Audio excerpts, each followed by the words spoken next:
Praise Lord dear friends in Christ. ఈ యొక్క short వీడియోలో మరి బైబిల్ ఎందుకు చదవాలి, మరి బైబిల్ చదవటం వలన కలిగే ప్రయోజనాల గురించి మనం తెలుసు. ప్రియులారా, మరి గడిచిన కాలం అంతా ఎలా ఉన్నా కానీ మరి యొక్క నూతన సంవత్సరంలో మరి నూతన తీర్మానం తీసుకొని ప్రతిరోజు కొద్ది సమయం బైబిల్ చదవాలనే ఒక ఆశ కలిగిన ఒక తీర్మానాన్ని మీరు దేవుని ఎదుట తీసుకోండి.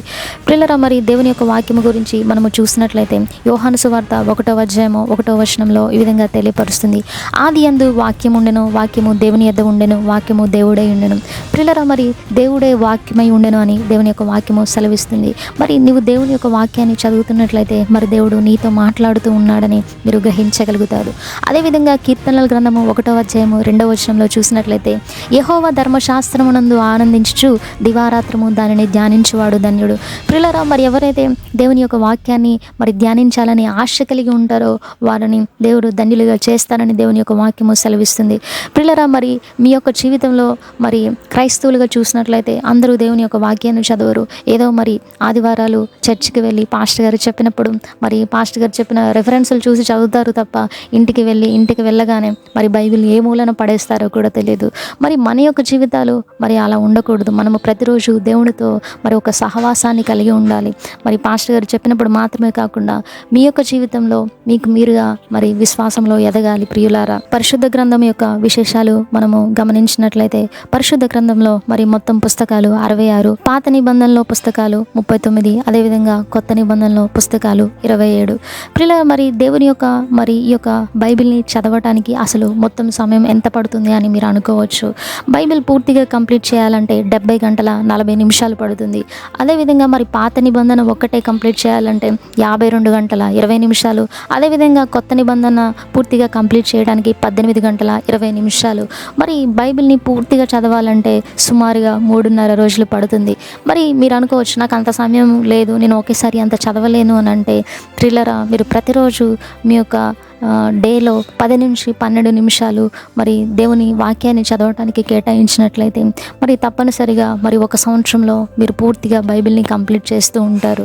ప్రియులారా, మరి దేవుని యొక్క వాక్యాన్ని చదవాలనే ఆశ కలిగి ఉండండి. ప్రియులారా, మరి దేవుని యొక్క వాక్యాన్ని చదవటానికి మరి ఆశ కలిగి ఉండండి. ఈ యొక్క నూతన సంవత్సరంలో మరి ఒక నూతన తీర్మానాన్ని తీసుకొని తప్పనిసరిగా మరి ఇయర్ నేను బైబిల్ కంప్లీట్ చేయాలనే ఒక గురిని మీరు పెట్టుకోండి. ప్రియులారా, మరి మీరు కాలేజ్కి వెళ్తూ ఉండొచ్చు, స్కూల్కి వెళ్తూ ఉండొచ్చు, మరి లేదా మీ యొక్క పనులలో మరి ఆఫీస్కి వెళ్తూ ఉండొచ్చు. మీరేమి చేసినను మరి దేవునికి ఒక 10-15 నిమిషాలు కేటాయించడంలో అంత బిజీ అయితే ఏమీ లేదు. ప్రియులారా, మీరు ఈజీగా 10 నిమిషాలు 15 నిమిషాలు ఇవ్వచ్చు.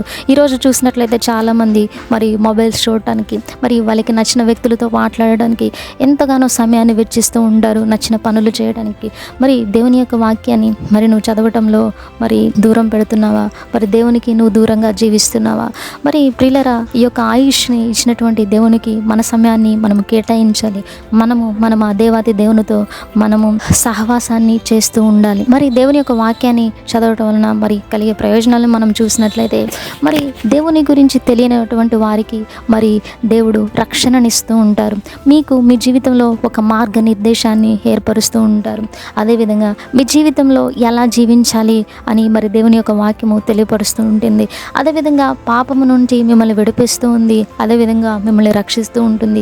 ఇంకా తెలివి లేని వారిని జ్ఞానవంతులుగా చేస్తుంటుంది. అదేవిధంగా విశ్వాసంలో ఎదగటానికి మీకు సహాయం చేస్తుంది. అదేవిధంగా మీ యొక్క ప్రార్థనలకి సమాధానాలని ఫలితాలను ఇస్తూ ఉంటుంది. ఇంకా మీ శరీరాన్ని స్వస్థపరుస్తుంది. దేవుని యొక్క వాక్యంలో మీరు చదువుతుంటే మరి దేవుని యొక్క వాక్యంలో ఎంతో శక్తి ఉంది. మరి ఈ యొక్క వాక్యాన్ని మీ ఆయుధంగా చేసుకోండి. మీ జీవితంలో మీ యొక్క అనుదిన జీవితంలో తప్పకుండా దేవుని యొక్క వాక్యాన్ని అనుదినము చదవండి. ప్రియులారా, బైబిల్ను ప్రతిరోజు చదవడానికి గల కారణాలు కొన్ని చూసినట్లయితే కీర్తనలో 119వ అధ్యాయము 165వ వచనంలో చూసినట్లయితే నీ ధర్మశాస్త్రమును ప్రేమించే వారికి ఎంతో నెమ్మది కలదు, వారి తూలి త్రొట్టిల్లటకు కారణమేమీ లేదు. ప్రియులారా, ఎవరైతే దేవుని యొక్క వాక్యాన్ని ప్రేమిస్తూ మరి వారి యొక్క జీవితంలో అనుదిన జీవితంలో చదువుతూ ఉంటారో వారు ఎంతో మరి సరైన నిర్ణయాలు తీసుకుంటారు. కాబట్టి వారి జీవితంలో త్రొట్టిల్లపోవటానికి మరి కారణాలు ఉండవని దేవుని యొక్క వాక్యము సెలవిస్తుంది. అదేవిధంగా కీర్తనలు 19వ అధ్యాయము 7 నుంచి 8 వచనాలు చూసినట్లయితే యెహోవా నియమించిన ధర్మశాస్త్రము యథార్థమైనది, అది ప్రాణమును త్రెప్పరిల్ల చేయును. యెహోవా శాసనము నమ్మదగినది, అది బుద్ధిహీనులకు జ్ఞానము పుట్టించును. యెహోవా ఉపదేశములు నిర్దోషమైనవి, అవి హృదయమును సంతోషపరచును. యెహోవా ఏర్పరిచిన ధర్మము నిర్మలమైనది, అది కనులకు వెలిగించును. ప్రియులారా, మరి దేవుని యొక్క వాక్యము ఎంతో నమ్మదగినది, యథార్థమైనదని దేవుని యొక్క వాక్యము సెలవిస్తుంది. అది ఎవరైతే మరి నిరాశలో ఉంటారో, బాధలలో ఉంటారో, తప్పకుండా దేవుని యొక్క వాక్యాన్ని ఆ సమయంలో మీరు చదివినట్లయితే మీకు ఎంతో ఆదరణ కలిగిస్తుంది, మీ యొక్క ప్రాణాన్ని తెప్పరిల్ల చేస్తుందని దేవుని యొక్క వాక్యము సెలవిస్తుంది. అదేవిధంగా బుద్ధిహీనులకు జ్ఞానము పుట్టిస్తుందని మరి దేవుని యొక్క వాక్యము సెలవిస్తుంది. మరి ఈ లోకంలో చూసినట్లయితే మీరు బాధలో ఉన్నప్పుడు, నిరాశలో ఉన్నప్పుడు మనుషులతో మాట్లాడితే మీరు కృంగదీసే మాటలను, ఇంకా హేళనకరంగా మాట్లాడను మరి వారు మీతో చెబుతూ ఉంటారు. కానీ ఎవరైతే మరి దేవుని యొక్క వాక్యాన్ని కానీ, మరి దేవుని సన్నిధిలో కానీ మరి ప్రార్థిస్తూ వారి యొక్క సమయాన్ని గడుపుతారో తప్పకుండా దేవుడు వారిని ఆదరిస్తారని దేవుని యొక్క వాక్యం సెలవిస్తుంది. అదేవిధంగా తెలివి లేని వారికి జ్ఞానాన్ని పుట్టిస్తుంది అని దేవుని యొక్క వాక్యం సెలవిస్తుంది. ఇంకా మరి కీర్తనలు 119వ అధ్యాయము 105వ వచనము చూసినట్లయితే, నీ వాక్యము నా పాదములకు దీపమును, నా త్రోవకు వెలుగునై ఉన్నదని దేవుని యొక్క వాక్యము సెలవిస్తుంది. ప్రియులరా, మరి ఎంతో గొప్ప వచనము. ఎవరైతే వాక్యాన్ని చదువుతూ ఉంటారో వారికి మరి జీవితంలో ఒక దీపంలా దేవుని యొక్క వాక్యము వారి యొక్క త్రోవలకు ఉంటుందని దేవుని యొక్క వాక్యము సెలవిస్తుంది. మరి ఈరోజు చూసినట్లయితే మరి రాత్రి వేళలో మరి ఎవరైనా నడుచుకుంటూ వెళ్ళాలి అంటే టార్చ్ లైట్ లేకుండా, వెలుగు లేకుండా వెళ్ళినట్లయితే వారు ఎక్కడో ఒక దగ్గర పడిపోతూ ఉంటారు. అదేవిధంగా మన యొక్క జీవితంలో కూడా మన యొక్క త్రోవలలో నడుచుకుంటూ వెళ్ళాలి అంటే మరి దేవుని యొక్క వాక్యము మన యొక్క జీవితాలలో ఎంతో అవసరము. ఎవరైతే దేవుని యొక్క వాక్యాన్ని చదువుతూ గైకుంటారో తప్పకుండా దేవుని యొక్క వాక్యము వారికి ఒక దీపములా వారి యొక్క జీవితంలో వెలుగునిస్తూ ఉంటుంది. అదేవిధంగా కీర్తనలు 107వ అధ్యాయము 20వ వచనంలో చూసినట్లయితే, ఆయన తన వాక్కును పంపి వారిని బాగు చేసెను, ఆయన వారు పడిన గుంటలో నుండి వారిని విడిపించెను.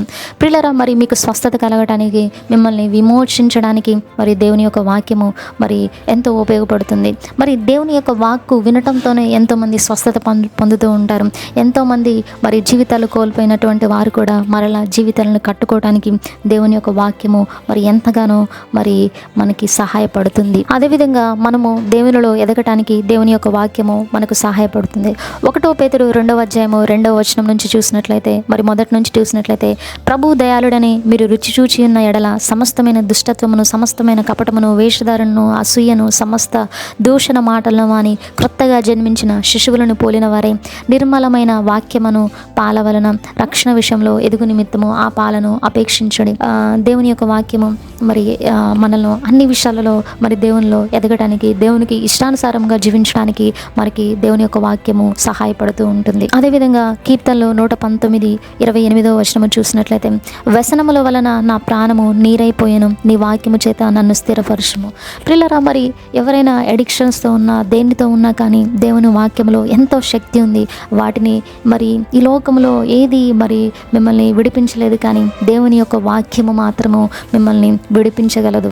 మీకు దేవుని యొక్క వాక్యమే బలము. అదేవిధంగా కీర్తనలో 119:50వ వచనంలో చూసినట్లయితే, నీ వాక్యము నన్ను బ్రతికించున్నది, నా బాధలలో ఇదే నాకు నెమ్మది కలిగించుచున్నది. మీకు దేవుని యొక్క వాక్యము ఓదార్పునిస్తుంది, బాధలలో ఓదార్పు ఇస్తుంది, మిమ్మల్ని బ్రతికించడానికి. మరి ఈ లోకంలో చూసినట్లయితే ఎన్నో బాధలు, శ్రమలు వచ్చినప్పుడు ఎంతోమంది మరి వాటిని తట్టుకోలేక సూసైడ్స్ చేసుకునే వాళ్ళు ఉన్నారు. ఎంతోమంది వాటిని అధిగమించలేక ఆత్మహత్యలు చేసుకోవడానికి మరి ప్రేరేపించబడుతున్నారు. అటువంటి సమయంలో నువ్వు దేవుని యొక్క వాక్యాన్ని చదివితే తప్పకుండా దేవుని నుంచి నీవు ఓదార్పు పొందుతావు. ప్రియులారా, మరి బాగా బాధలు ఉన్నప్పుడు మనుషులతో మాట్లాడితే వారు హేళనకరంగా మాట్లాడతారు. ఇంకా భయపడే విధంగా మాట్లాడినప్పుడు నీవు పిచ్చి పిచ్చి నిర్ణయాలు తీసుకోవాలి అని నీవు అనుకుంటావు. కానీ దేవుని మాటలు మరి దేవుని యొక్క వాక్యము అలా చేయదు, కానీ నీకు ఇంకా ఓదార్పునిచ్చి నీకు ఆయుష్ను పొడిగిస్తూ ఉంటుంది. అదేవిధంగా నీకు నిరీక్షణ కలిగి ఉండటానికి మరి దేవుని యొక్క వాక్యము మరి సహాయపడుతుంది.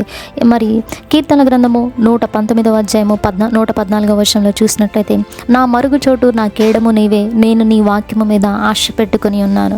మరి దేవుని యొక్క వాక్యాలలో ఎన్నో వాగ్దానాలు ఉన్నాయి. ఆ వాటన్నిటిని మనము స్వతంత్రించుకోవాలంటే మనము ఒక ఆశ కలిగి జీవించాలి.